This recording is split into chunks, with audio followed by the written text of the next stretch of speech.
Hai everyone, ketemu lagi sama aku, Aya. Pastinya kalian sudah gak asing lagi dong ya sama statement ini. Yap, time is money. Statement yang meng-highlight keberhargaan sang waktu. Orang-orang begitu ambisius dan menghargai uang, hingga statement ini terbit dan memiliki makna bahwa keberhargaan waktu sama dengan uang. Bicara tentang waktu, pernah nggak sih kamu melupakan si waktu? Misalnya, lupa waktu karena terlalu asik menonton. Apalagi selama self-quarantine ini, kita dihadirkan oleh beragam judul film dari beragam tayangan video, salah satunya web series. Web series merupakan tayangan video berkelanjutan yang dipublikasikan di internet dalam kurun waktu tertentu. Lalu, dampak apa saja ya yang terjadi kalau kita lupa waktu? Mari sama-sama kita sebutkan. Prokrastinasi, non-produktif, tugas atau kerjaan yang terbengkalai, bahkan kesehatan yang terganggu. Dari beberapa hal yang sudah disebutkan tadi, ada satu hal lagi yang ternyata turut berkaitan dengan dampak tadi loh. Apakah kita memikirkan satu hal yang sama?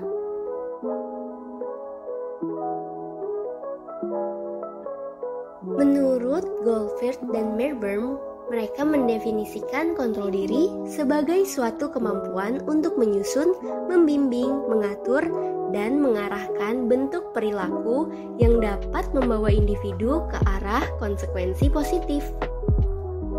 Kontrol diri juga menggambarkan keputusan individu yang melalui pertimbangan kognitif untuk menyatukan perilaku yang telah disusun untuk meningkatkan hasil dan tujuan tertentu seperti yang diinginkan. Hal yang sangat kecil memiliki kekuatan yang sangat besar jika dilakukan secara teratur. Keputusan kecil yang kita putuskan sehari-hari itu termasuk dari kontrol diri loh. Sehingga dalam kasus ini, kemampuan time management seseorang ketika memutuskan antara terus menonton atau moving on itu menggambarkan skill kontrol dirinya. Namun, efektivitas manajemen waktu tidak hanya berdasarkan waktu kita terhadap pekerjaan saja, melainkan juga waktu untuk diri kita sendiri, untuk keluarga, dan untuk kegiatan lainnya.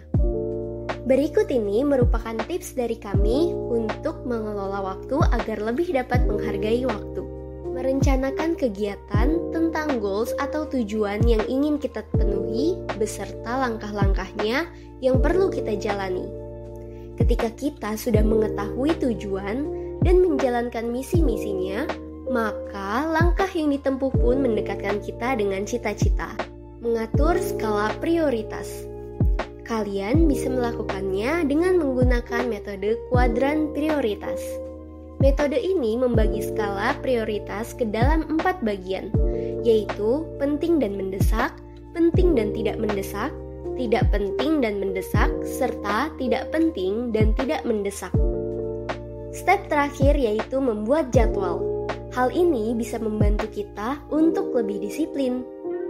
Ketika kita sudah memiliki jadwal, berarti kita telah memiliki rangkaian kegiatan yang perlu dijalani sesuai dengan waktu yang telah ditentukan.